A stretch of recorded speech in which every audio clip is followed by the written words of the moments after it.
Na sequência, vamos convidar ao palco o senhor Egberto de Almeida Penido para dividir conosco suas considerações. Egberto Penido é juiz de direito, coordenador do Grupo Gestor da Justiça Restaurativa do Tribunal de Justiça do Estado de São Paulo e das formações da Escola Paulista de Magistratura, mestrando em Ciências da Religião pela PUC São Paulo, integrante da Rede de Comunicação Não Violenta do Brasil. Por gentileza, doutor Egberto.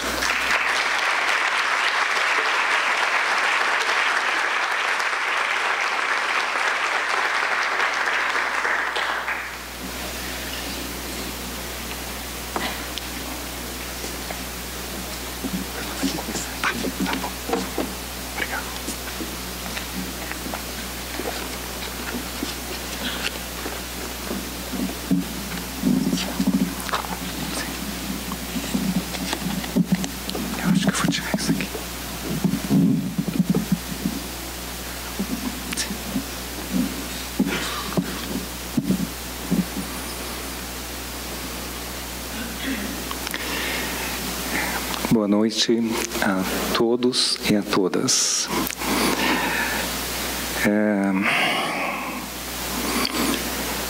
Primeiro eu começo agradecendo a Palas Atenar, na pessoa da professora Lia Disken, pelo convite, generoso convite, e agradecer também pela perseverança, né, de todas as ações que tem sido feita em prol da cultura de paz, da cultura de convivência, da cultura de responsabilização. Talvez uma das qualidades mais desafiantes seja essa sustentação, essa perseverança, que particularmente me inspira muito. Quero agradecer também ao SESC Vila Mariana, na pessoa da senhora Érica, né, que tão generosamente me acolheu, né, e tem aberto esse espaço para eventos dessa natureza. Quero agradecer também a todos que estão aqui presentes, né, que não é fácil estar presente, né, numa noite de segunda-feira para um evento dessa natureza, né. E também faço um agradecimento a Madeleine, que me antecedeu, né, pelas palavras, também muito inspiradoras, né, pela força dessas palavras, principalmente quando conecta com a humanidade profunda de uma mulher negra com tanta força, que não é pouca coisa. E quero ainda agradecer a todos e todas, porque o Dr. Martin Luther King também teve a companhia e a força da Coretta King. A todos e a todas, né, que vem sustentando, eu não digo nem a bandeira, né, mas esse movimento, essa energia da não violência, que não é fácil, né, que nos confunde muitas vezes, né. Estar aqui para honrar, celebrar Dr. Martin Luther King tem esse viés também, de olhar através da pessoa especial que ele foi, a pessoa humana na sua humanidade que foi. Quem já teve a oportunidade de aprofundar um pouquinho na vida dele, viu tantos dilemas, tantas dúvidas, tantas angústias, né, tantas situações que poderiam confundir. Entre elas, por exemplo, né, não só todo o contramovimento do movimento que ele fazia, mas, por exemplo, movimentos fraternos, que tinham também a mesma bandeira de acabar com a segregação, como o de Malcolm X, que fazia críticas firmes, né, para não dizer até quase que violentas, né, no movimento do Dr. Martin Luther King. E mesmo assim ele persistiu, apesar dessas situações todas. Isso não é fácil, né?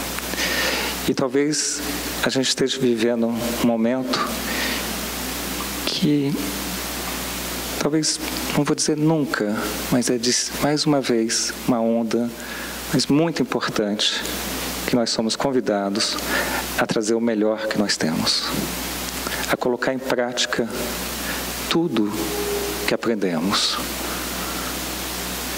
porque estamos vivendo uma época de resistência. E nada melhor do que se inspirar num movimento que tem a referência de Martin Luther King, mas tem a referência de todo um coletivo que mostra que todos têm a potência de serem especiais. Todos, cada um e cada uma aqui tem essa potência, né? E caberá fazermos as escolhas para que elas brotem ou esperem um pouco mais para brotar, né? Estamos vivendo um tempo de polaridade, né? Onde se torna mais premente ainda que cada ação nossa se faça nesse espírito, porque isso contribuirá não só para uma resistência, mas que uma outra ação também se faça. Cada um que faça uma ação nessa energia, dessa força do amor, da verdade, da liberdade, facilita uma ação subsequente.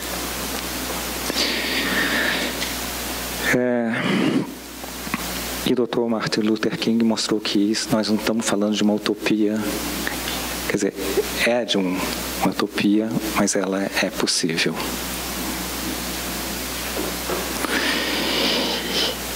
E ela se faz no dia a dia, né? Com seu exemplo, e eu vou me inspirar agora na citação, talvez norteadora desse encontro, da mensagem: não permita que ninguém o faça tão baixo a ponto de sentir ódio, né?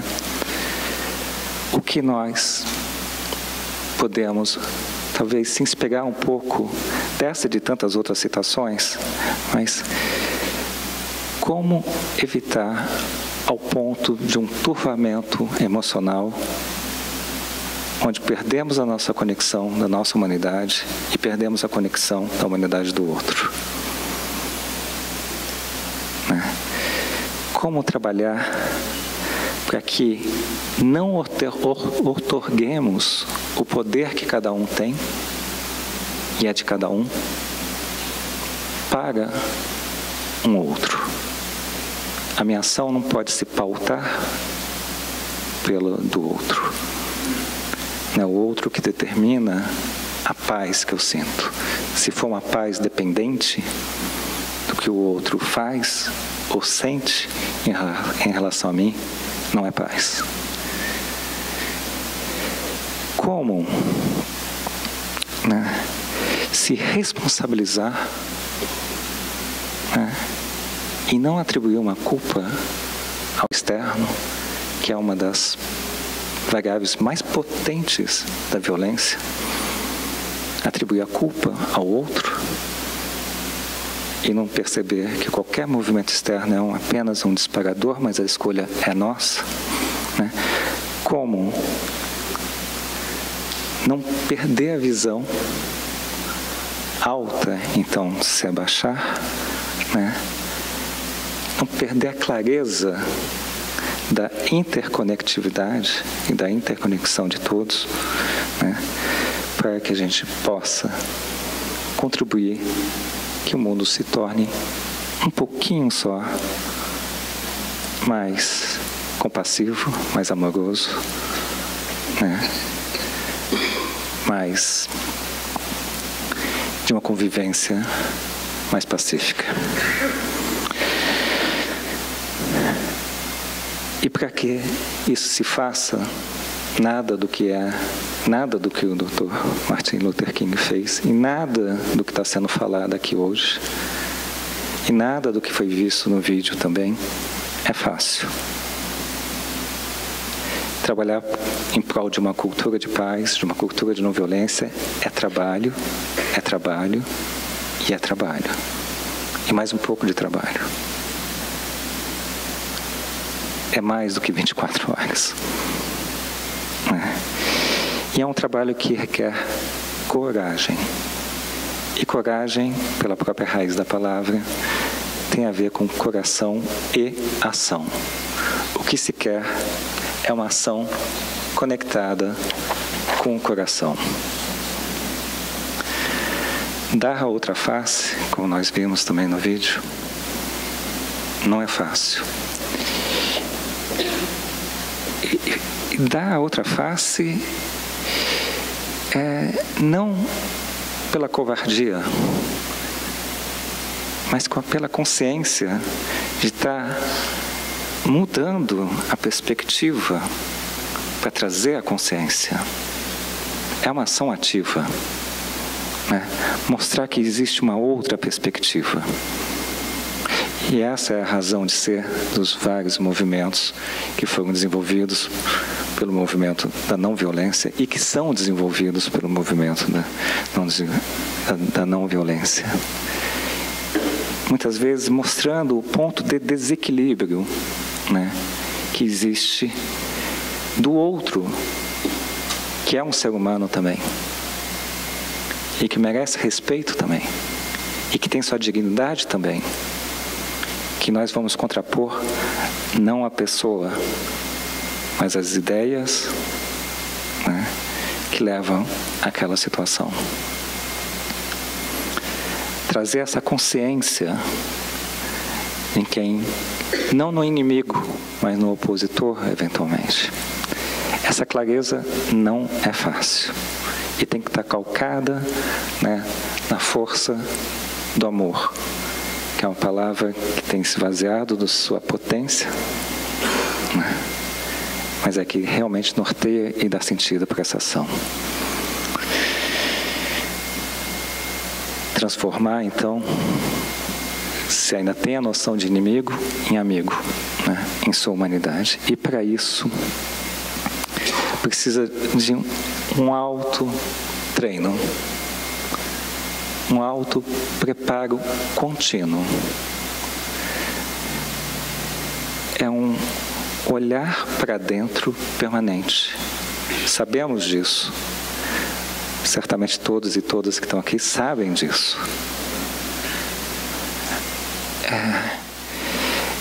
O que nós contribuímos para situações de violência? Com nossos pensamentos e com nossas ações. Dr. Martin Luther King, formado em teologia, tinha uma base espiritual muito enraizada e tinha clareza disso. Ele falava que tinham que levar a igreja para além das quatro paredes. Numa conversa, faço um recorte aqui, no encontro do Dalai Lama com Leonardo Boff, um encontro ecumênico, Leonardo Boff perguntou para Dalai Lama, com uma certa, vamos dizer, picardia, mas com interesse teológico também, de qual seria a melhor religião. E achando que ele ia responder que seriam as religiões orientais, que seriam mais antigas que a cristã, por exemplo. E ele respondeu, a melhor religião é aquela que te torna melhor. Ainda com interesse, com aquela resposta sábia, Leonardo voltou a perguntar, mas o que me torna melhor? É aquilo que te torna, e ele respondendo, é aquilo que te torna mais compassivo, mais humilde, mais amoroso, mais responsável. É aquilo, em síntese, que leva a uma transformação interior. E nesse sentido, não precisamos dos templos. É uma espiritualidade do dia a dia. Nesse sentido, o templo é o nosso coração, de onde vem a nossa força. Se estamos falando de um movimento de não violência em prol de uma justiça, qual é a melhor justiça? É aquela que te torna melhor e que não está no templos forenses. Está no dia a dia, de acordo com que cada um responde aquilo que lhe afeta. Se estamos falando de uma revolução ou de uma evolução de não violência, é uma prática diária, cotidiana, é uma espiritualidade básica, é uma justiça básica que faz no dia a dia. A justiça, né, não está na mão dos juristas, ela está na mão de cada um e de cada uma, né, de forma como dá sentido àquilo que lhe afeta. E aí, essa situação deixa de ser coisas ou fatos, mas passam a ser potências transformadoras. Qual é o sentido disso para a minha vida? Né? E aí se movimenta dentro dessa força do amor, que precisa ser praticada diariamente.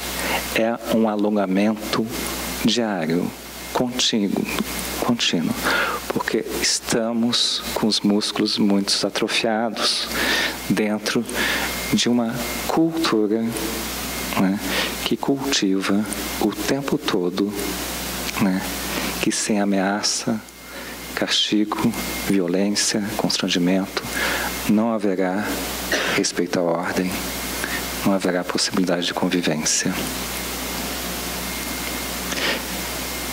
É uma prática diária, então, que começa internamente, para desconstruir, ou pelo menos começar a problematizar as nossas crenças, porque somos co-criadores de uma realidade.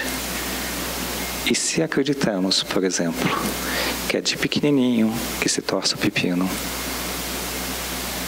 que pau que nasce torto, morre torto, que torto é um valor negativo,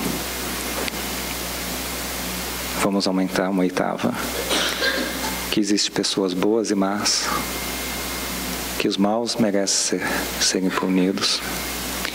É assim que veremos o mundo e é assim que agiremos nesse mundo.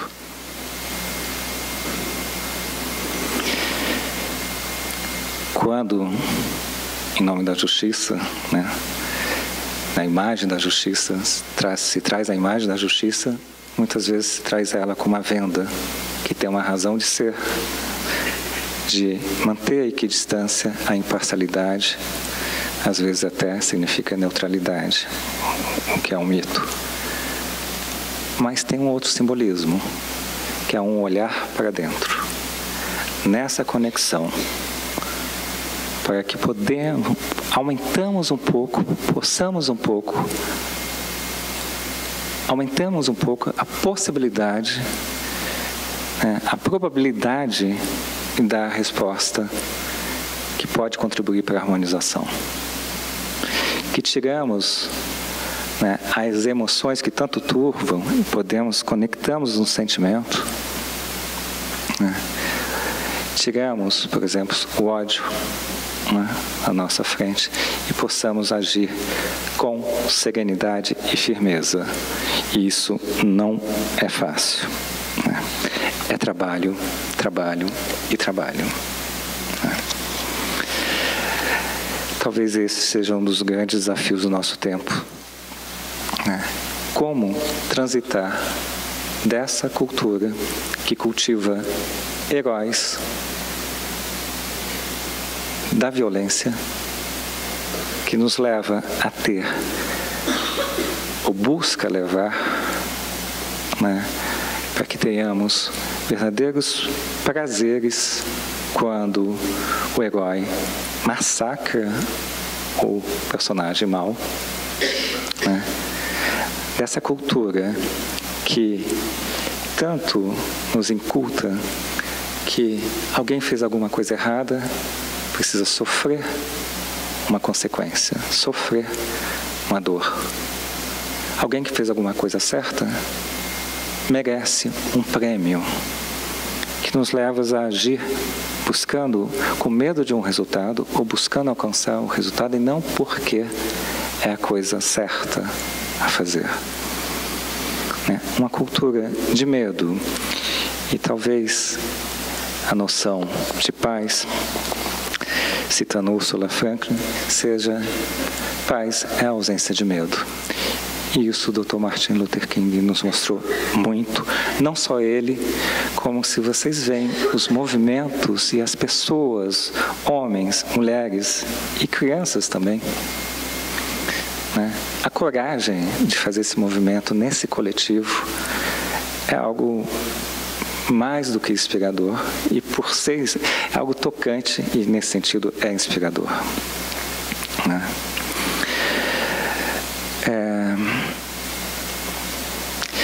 Dr. Martin Luther King também mostrou as violências estruturais com muita maestria.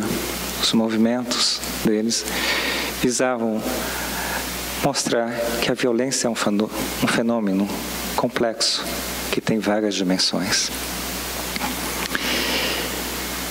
E precisamos perceber também essas corresponsabilidades para gerar uma ação mais exata. Mas para isso precisamos muito dessa clareza interna.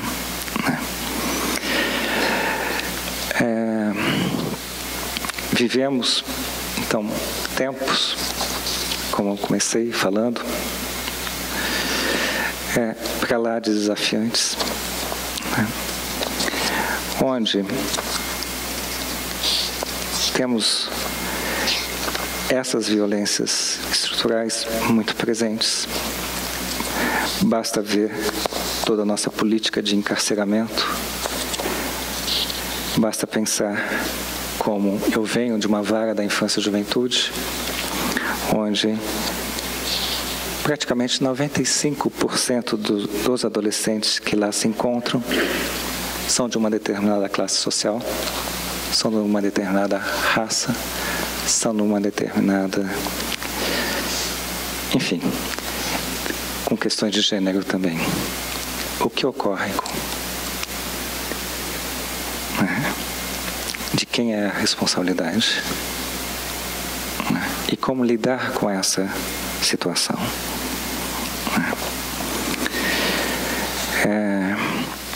O professor David Adams fala: é possível haver uma guerra se as pessoas não acreditarem que a violência funcione? Não. Mas basta que as pessoas acreditem no poder da violência. Nós não sabemos, não conhecemos como vivemos numa guerra, numa cultura de guerra, mas não como vivemos numa cultura de paz.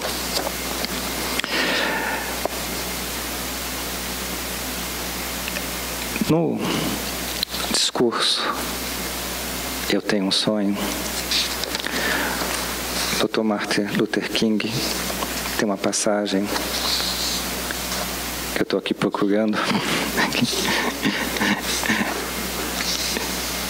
que fala: agora é hora de sair do vale escuro e desolado da segregação para o caminho iluminado da justiça racial. Agora é hora de retirar a nossa nação das areias movediças da injustiça racial para a sólida rocha da fraternidade. Agora é hora de transformar a justiça em realidade para todos os filhos de Deus. Ele cita muito a justiça. Há algo, porém, que devo dizer ao meu povo, que se encontra no caloroso limiar que conduz ao templo da justiça. No processo de ganhar nosso legítimo lugar, não devemos ser culpados de atos errados. Não tentemos satisfazer a sede da liberdade bebendo na taça da amargura e do ódio. Devemos sempre conduzir nossa luta no nível elevado da dignidade e da disciplina. Não devemos deixar que o nosso protesto criativo se degenere na violência física. Repetidas vezes teremos que nos erguer às alturas majestosas para encontrar a força física com a força da alma. A nova e maravilhosa militância que tomou conta da comunidade negra não deve nos levar a suspeitar de todas as pessoas brancas, pois muitos de nossos irmãos, conforme evidenciado por sua presença aqui hoje, acabaram por entender que seu destino está vinculado ao nosso destino e que a liberdade deles está vinculada indissociavelmente à nossa liberdade. Não podemos caminhar sozinhos. É essa ação coletiva que se faz o convite. E isso vale também para as instituições. Se vamos ressignificar nossas instituições, que são feitas por homens e mulheres, né, também não adianta entrar batendo, com violência, mas com firmeza, com suavidade, né, como a água que quebra uma pedra. Como fazer isso? Com muita criatividade, com muita coragem, com verdade e com muito amor.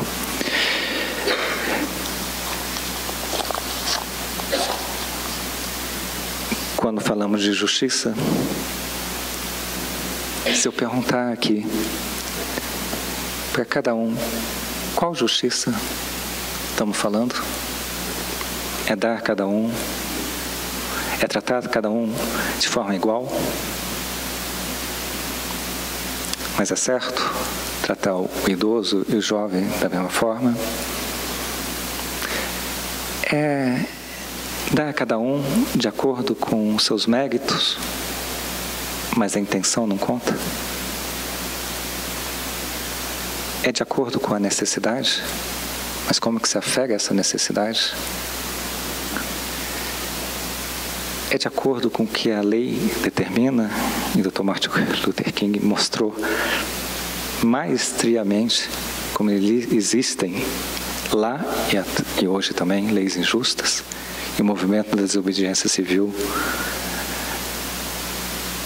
vai de encontro a essas leis injustas. Então existem leis injustas?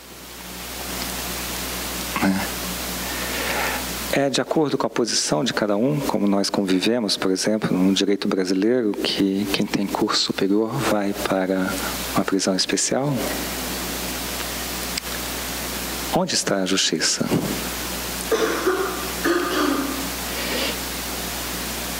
E quando você é um pequeno empresário e tiver que surge uma vaga na sua pequena empresa, ou seja, qual outra situação,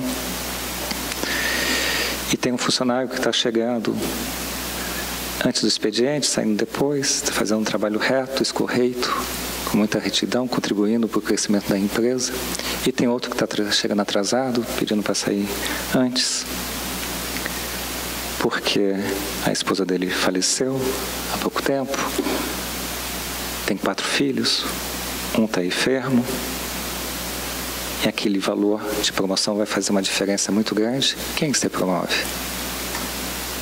Pelo mérito? Pela necessidade? Onde está a justiça? Como agir nessas encruzilhadas? Antes de avançar nisso, não tem nada errado numa escolha ou outra. Mas precisamos ter consciência das nossas escolhas e as consequências delas. Mas será que a gente tem que trabalhar necessariamente na lógica de ou? E como abrir para outros movimentos que deixam de apontar o dedo, que deixam de julgar, porque o pior caminho para a justiça é o julgamento, né? E se abrem para criação, para criatividade. E o que se mostra, né, inspirado pelo Dr. Martin Luther King e tantos e tantas outros e outras, né, é a busca de uma comunicação. É a busca da percepção,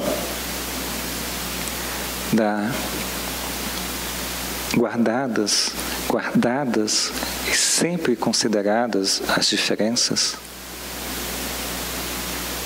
né? E a legitimidade das reivindicações de cada movimento, mas a percepção da universalidade das nossas necessidades como homens e mulheres. Não é fácil fazer isso quando está recebendo um soco na cara, ou quando está se vendo situações sendo desconstruídas diariamente.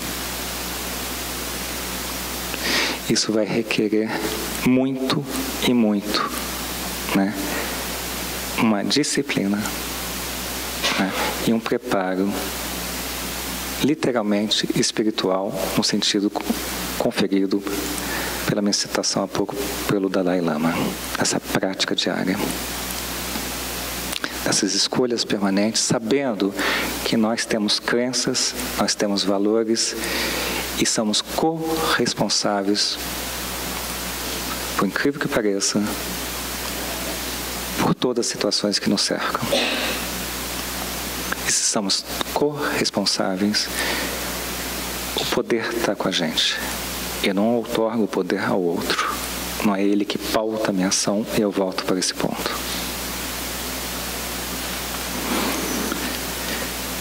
Se Dr. Martin Luther King fala que o branco necessita do negro e o negro necessita do homem branco ou da mulher branca, é porque é na relação que surgiu o dano, as situações de opressões. E é na relação que vamos transmutar e transformar, se relacionando pelas estratégias da não violência. Não é pouca coisa, né? Dr. Martin Luther King, e eu já caminho para o meu encerramento, né, fala que nós aprendemos a voar, a nadar, mas não aprendemos, né, a conviver. Esse é o desafio posto para cada um. Mas para mim, quando eu vi o documentário e vi outros documentários e li sobre Martin Luther King, o que ficou muito presente, vendo tantas pessoas dando a cara, literalmente, para bater, homens e mulheres, uma força, é que é isso. Esse poder, essa força transformadora, está em cada um, em cada uma que está aqui presente e de todos os seres viventes. E é nisso que eu me inspiro muito, né?